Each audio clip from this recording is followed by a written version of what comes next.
Hola, ¿qué tal amigos de Canal Diseño MX? Yo soy Eric Guillermo Morales y hoy estamos iniciando esta sección de diseño en letras. Y así es, por eso nos acompaña el maestro en diseño Raúl Torres Maya. Muchas gracias por acompañarnos y iniciamos Diseño en Letras.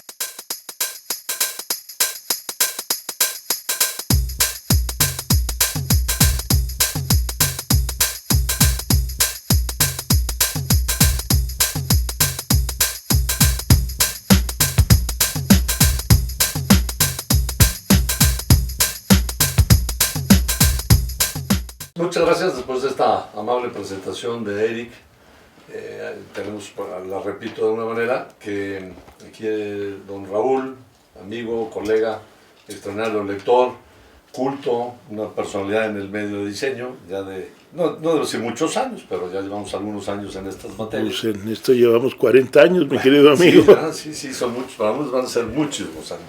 Para nosotros no tanto, todavía estamos en el momento Esperemos que la mitad. Productividad.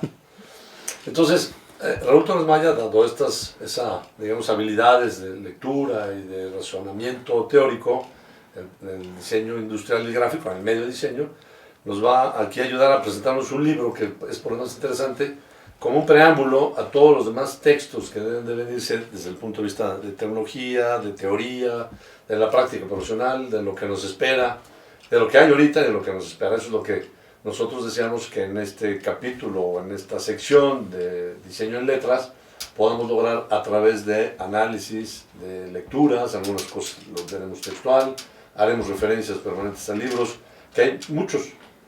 Entonces, Raúl, bienvenido entonces a esta, muy amable, muchas gracias Arturo, sección, y yo tengo mucho entusiasmo, mucha esperanza y expectativa que a través de este medio sabemos que no hay mucha gente que lea, la gente no lee en general, tenemos poca lectura y mucho menos de escritura. Si no escribimos, o sea, estoy pensando en el medio, no escribimos, hay muy poca lectura y ojalá esto sirva para fomentar y entusiasmar a los jóvenes y medianos y viejos a que leamos más. Tú nos vas a prestar un libro. ¿Por qué escogiste este libro que se llama 3 lecciones sobre la sociedad postindustrial? Cuéntanos un poco. Bueno, déjame dar primero algunos pequeños antecedentes. Creo que esta aseveración de la no lectura, en el caso específico del medio de diseño, tiene que ver con la naturaleza del oficio, de la profesión. Nuestro lenguaje es la figura de las cosas, no la palabra. De acuerdo. Y desgraciadamente no se ha enfatizado en el desarrollo académico. Una de las cosas que ha sucedido es que desde la Revolución Industrial y desde la Enciclopedia Francesa se ha enfatizado el trabajo de la razón, el uso del lenguaje de la palabra, el lenguaje formal y las matemáticas. Esto ha hecho que desde el kinder, ¿no?, desde los primeros años en que se nos deja jugar con la figura, se corta el manejo del lenguaje de la figura y se privilegia durante 12, 18, 24 años el dominio, entrecomillado, del lenguaje de la palabra y del número. Esto hace que cuando se tienen que formar diseñadores profesionales, industriales, gráficos, digitales, etcétera, tengamos que en muy corto tiempo regresar al kinder y empezar a acostumbrarlos a trabajar con el lenguaje de la figura de las cosas. Y eso nos ha llevado a descuidar este proceso de traslación del lenguaje de la figura a el lenguaje de la palabra. Y esto es un poco lo que quisiéramos propiciar con diseño en letras. Es en este sentido en el que me puse a buscar de qué manera entrar en el tema. Y lo que me parece muy útil es este pequeño opúsculo, este pequeño librito de Daniel Cohen, Las 3 lecciones sobre la sociedad postindustrial. Déjenme decirles primero qué pasa con el señor Daniel Cohen. El señor Daniel Cohen, nos dice aquí en la solapa, estudió matemáticas en la Escuela Normal Superior en París, obtuvo en el 86 el doctorado del Estado en Ciencias Económicas de la Universidad de París 10, miembro del Instituto Universitario de Francia y del Consejo de la Europea, de la Asociación Económica Europea y consultor del Banco Mundial y del Banco Central de Rusia. profesor de economía en la Universidad de Nancy, profesor visitante de Harvard, obtuvo numerosos premios, entre ellos el premio al mejor libro de economía en el año 2000 y el premio al economista del año de 1997. Actualmente es profesor de economía en la Escuela Normal Superior de la Universidad de París I, editorialista asociado al diario Le Monde y consejero científico del Centro de Desarrollo de la OCDE. O sea que estamos ante un individuo que empezó desde el lenguaje básico, las matemáticas, abordó la economía y en este texto en particular empieza a tener una relación tangencial con la sociología. ¿Qué parece ser lo importante de este texto desde el punto de vista del diseño y del diseño industrial también? El diseño en general y el diseño industrial. Déjenme acudir a las citas directas en su página 14 en su introducción. En octubre de 2005, el diario inglés The Economist publicó un artículo que indicaba que la sección de empleos industriales en los Estados Unidos había descendido a menos del 10%. Como es su costumbre, llevar la paradoja lo más lejos posible, el semanario añadía que esa cifra, aunque baja, de hecho sobreestimaba la realidad. En efecto, en el seno del sector industrial, las tareas de diseño y de comercialización adquieren un lugar creciente. La misma industria se terceriza. La cantidad de obreros que realizan tareas estrictamente industriales, aquellas que consisten en fabricar con sus manos o con ayuda de un robot un producto manufacturado, podría ser un 50% inferior a la cifra anunciada, y así pronto tendería a alcanzar la de los campesinos. ¿Cuál es la implicación importante de esto? El entender que el diseño, ya no solo el industrial, sino el diseño para la producción o para la comercialización o para la difusión de la cultura o para la difusión de los espectáculos, resulta ser el elemento que define en mayor medida el valor más importante de los productos hoy en día.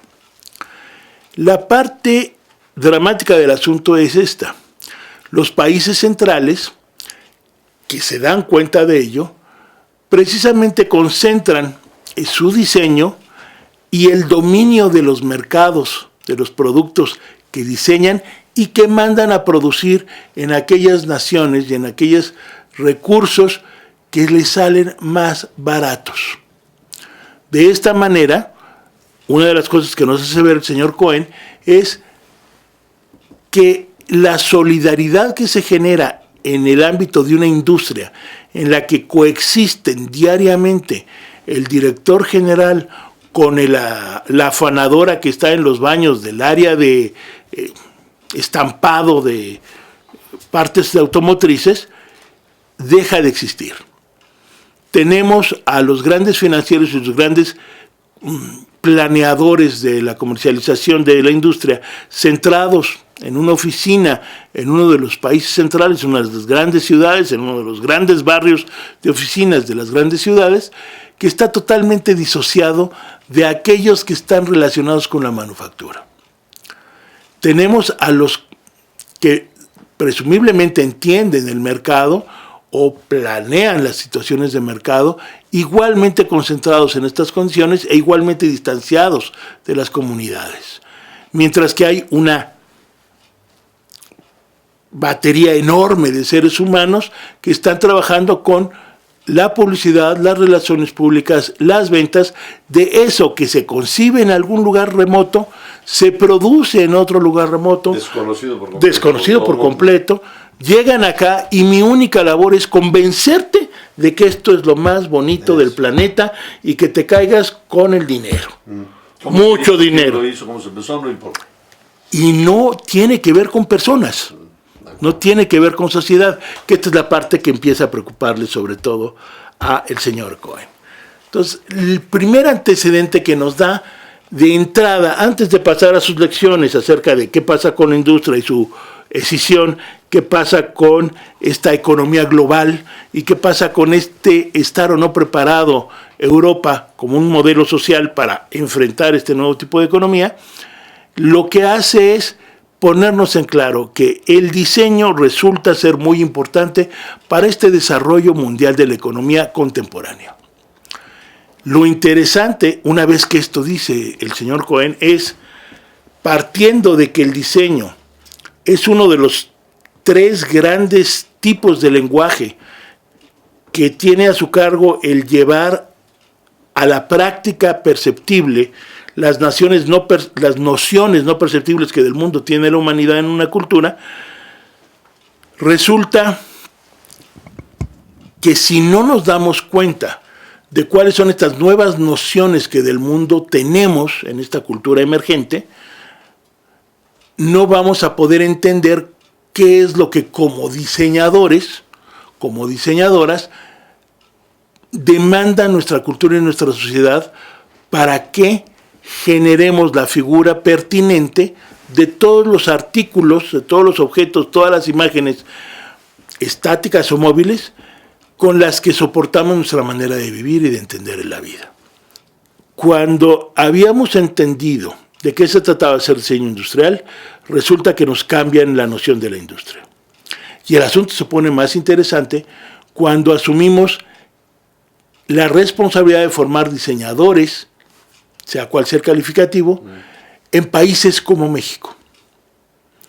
Países en los que la industria que se está instalando no es endógena, es decir, no propicia el diseño local, no lo propicia desde la localidad. Es una industria basada en un poco de subsidios y mucho de la condición de nuestra población en términos de su capacidad de trabajo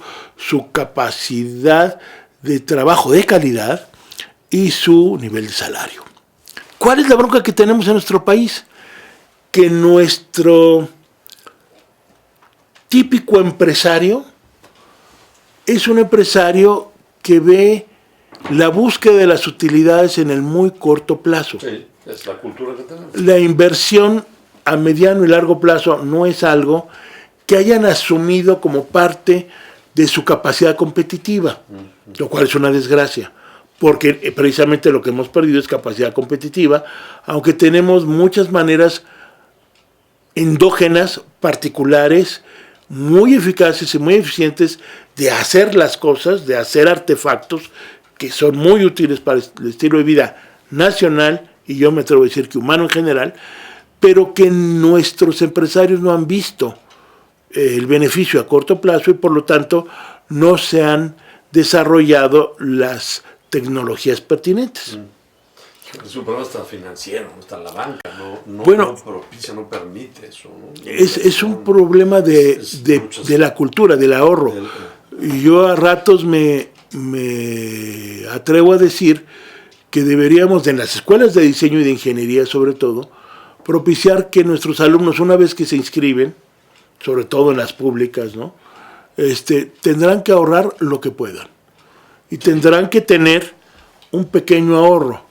Un pequeño ahorro que se multiplicará por el ahorro de toda la escuela y por el ahorro de toda la institución, si me llevas a esto, y que en procesos de inversión, de finanzas especulativas, si quieres, de muy bajo nivel de especulación para dar seguridad, te generen un capital al salir de tu carrera para poder decir, pues yo quiero invertir en esto y me quiero asociar el diseñador con el administrador, con el vendedor, con el ingeniero, con el tal, a partir de esto que está sucediendo de las ciencias complejas, para que no dependan de una voluntad de inversión o de un inversionista o de un banco, sino que dependan de sus propios ahorros.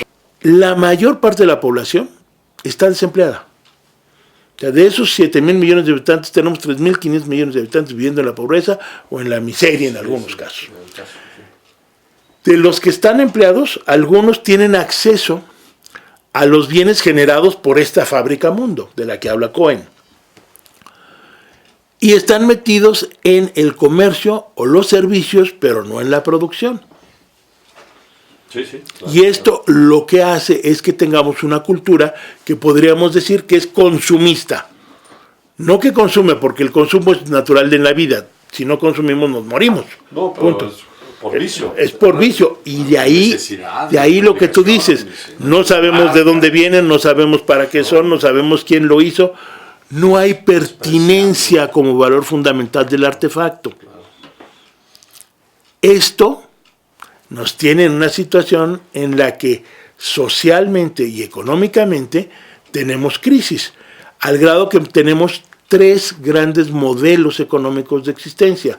Un modelo formal, que es al que pertenece todo lo privilegiado; un nivel informal, que es al que pertenecen todos aquellos que no quieren ser gandallas, no quieren ser malas personas, decentes, sí, pero hacen un esfuerzo sin seguir todas las reglas del mundo; y una economía criminal, que es la que está predominando en el mundo. Sí, caray. Tristemente. Hambre, ambición, una locura. ¿No? Y curiosamente, aunque esto nos dice que la producción se está alejando de la experiencia humana, nos está diciendo que tal vez tenemos que revalorar la idea del trabajo como transformación de la materia para generar artefactos dignos de la dignidad humana, y no la búsqueda de las utilidades como bien en sí mismo, sino generar un modelo económico y cultural que cambie de paradigma del de la producción y concentración de plusvalía al de la producción y distribución de bienestar. Lo cual es un cambio más allá de lo Mickey Mouse. Pero bueno, ese es el reto en el que al parecer estamos metidos la humanidad hoy en día. Interesantísimo, Raúl, interesantísimo todo. Y bueno, ojalá nos quede esto como una muestra, un pedacito de algo que más adelante vamos a seguir desarrollando con el maestro Raúl Torres Maya, si es que nos concede su presencia, a lo mejor periódicamente, ya lo programaremos bien. Veremos cómo. Y bueno, que nos sirva a todos de información, de motivación para seguir pensando, seguir leyendo, seguir discutiendo. Ojalá nos manden ustedes, nos escriban a nuestra página, canaldiseñomx.com, y podamos recibir una retroalimentación de su parte. Yo les agradezco, le agradezco a Raúl de manera particular. Gracias a ustedes, más bien. Le estamos regalando a Raúl un mousepad, que es parte de las cosas, que los obsequios que vamos a estar dando, para que no se olvide de nosotros y lo tenga permanentemente en su computadora, que aquí es su casa. Bienvenido. Muchas gracias, muy amable. Y seguimos adelante. Muchas gracias a todos, muy amable.